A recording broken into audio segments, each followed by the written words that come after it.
نفس کے دو رخ متعین کر دیے گئے ہیں، ایک اچھا اور ایک برا، ایک ہی سکے کے دو رخ۔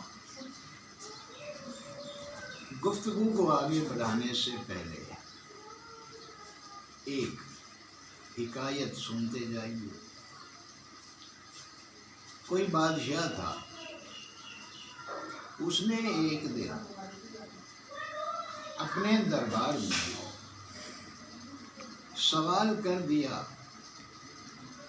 کہ فطرت زیادہ طاقت رکھتی ہے یا تربیت یعنی ماحول؟ ایک وزیر نے جھٹ سے کہہ دیا کہ جناب تربیت۔ اس نے باقی لوگوں کی طرف دیکھا، ایک اور وزیر کے منہ سے نکل گیا کہ جناب فطرت زیادہ پر اثر ہوتی ہے، زیادہ طاقتور ہوتی ہے۔ بادشاہ نے دونوں کو ایک تاریخ دے دی اور کہا کہ اس تاریخ کو آپ دونوں نے ثابت کرنا ہے جو آپ نے کہا ہے۔ تو وہ وزیر جس نے کہا تھا جناب تربیت، اس نے بڑی خوشی سے کہا کہ جناب بہت بہتر۔ دوسرے نے بھی کہہ تو دیا، اب اسے یہ پریشانی لاحق ہو گئی کہ وہ ثابت کیسے کرے گا۔ پریشانی کے عالم میں وقت گزرتا رہا، پھر کسی نے اسے بتایا کہ جنگل میں چلے جاؤ، وہاں ایک بزرگ شخصیت قیام پذیر ہے، ہو سکتا ہے وہ تمہاری مدد کر دے۔ بہت تھوڑا وقت رہ گیا تھا اپنا دعویٰ ثابت کرنے کے لیے، تو وہ شخص جیسے تیسے اس بزرگ کی خدمت میں پہنچا، اسے سارا واقعہ سنایا اور مدد کا طالب ہوا۔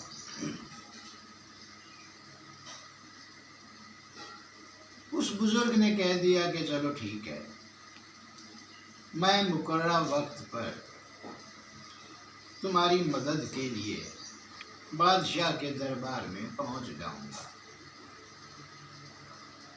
مقررہ وقت آ گیا، دربار لگا۔ بادشاہ نے اس سے کہا جناب ثابت کیجئے اپنا دعویٰ کہ فطرت زیادہ طاقتور ہوتی ہے، زیادہ اثر رکھتی ہے۔ اس نے ادھر ادھر دیکھا، وہ بزرگ اسے کہیں نظر نہ آئے۔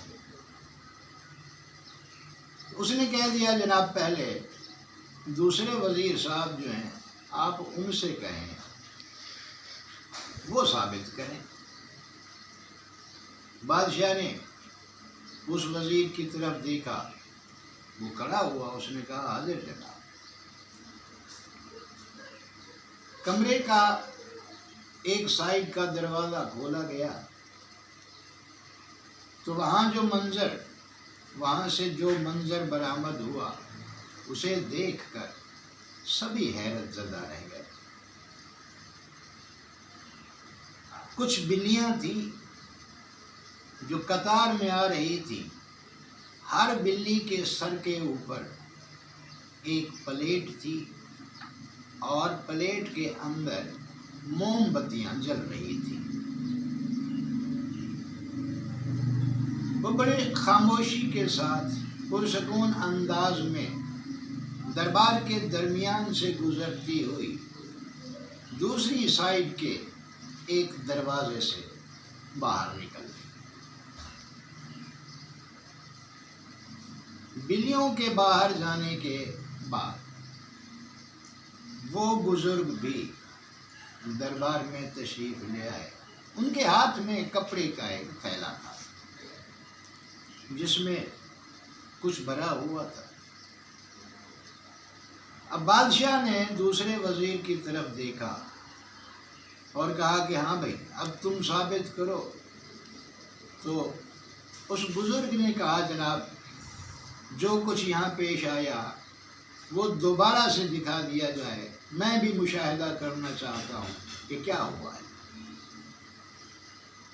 دوبارہ سے وہی عمل دہرایا گیا، دروازہ کھلا، وہی بلیاں قطار کی صورت میں دربار کے اندر داخل ہوئی۔ پلیٹیں بڑے سکون کے ساتھ ان کے سر پر براجمان تھی اور ہر پلیٹ میں موم بتیاں جل رہی تھیں۔ وہ دربار کے وسط میں پہنچی تو اس بزرگ نے تھیلا زمین پر رکھا اور اس کا منہ کھول دیا۔ وہاں سے کچھ چوہے برآمد ہوئے۔ اب چوہوں کو دیکھتے ہی کہاں گئی پلیٹیں، ان میں جلتی موم بتیاں سب ادھر ادھر، اور بلیاں ان چوہوں کو پکڑنے کے لیے چھلانگیں مارتی ہوئی چوہوں کے پیچھے دوڑنے لگی۔ انسان کے پاس ہدایت کے دو طریقے ہوتے ہیں، عقل اور قلب۔ عقل میں تبدیلیاں ہوتی رہتی ہیں۔ عقل کی سطح، ہر انسان کے عقل کی سطح دوسرے کی عقل کی سطح سے مختلف ہوتی ہے۔ مثلاً کوئی ایک بات کسی نے کہہ دی، اس کے رد میں ایک عقل مند نے دلیلیں دی اور اسے جھوٹا ثابت کر دیا۔ کچھ ٹائم بعد اس سے زیادہ عقل مند کوئی شخص آیا تو اس نے پہلے کی دلیلیں رد کی، ان دلیلوں کے جواب میں دلیلیں دیں اور ثابت کر دیا کہ یہ شخص غلط کہہ رہا تھا۔ پھر کچھ ٹائم بعد اس سے بھی زیادہ عقل مند شخص اس کی دلیلیں رد کر کے ثابت کر دیتا ہے کہ یہ بھی غلط تھا۔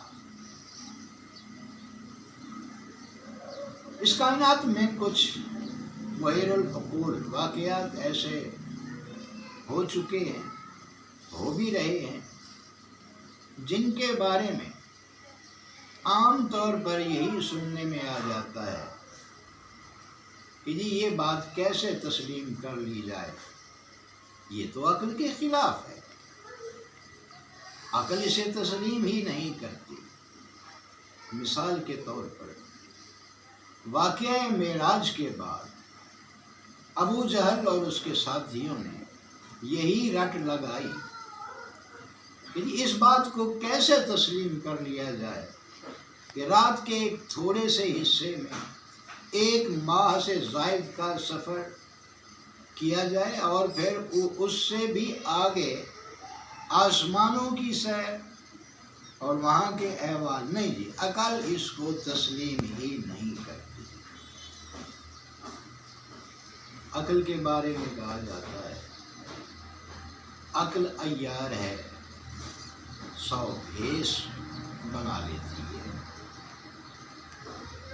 اور مزید علامہ اقبال نے اسی عقل کے بارے میں کہا، گزر جا عقل سے آگے کہ یہ نور چراغ راہ ہے، منزل نہیں ہے۔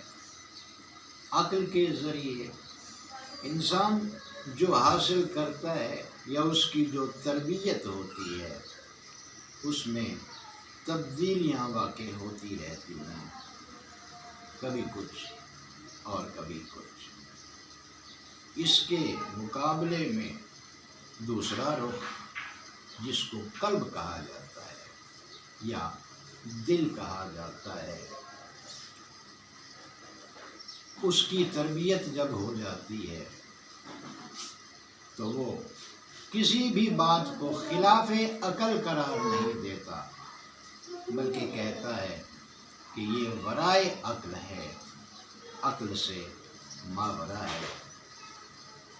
تصدیق بالقلب کی اصطلاح اسی لیے استعمال ہوئی، اور جس کی سب سے بڑی مثال اسی واقعہ معراج پر حضرت ابو بکر صدیق کا تصدیق کرنا تھا۔ مزید انشاءاللہ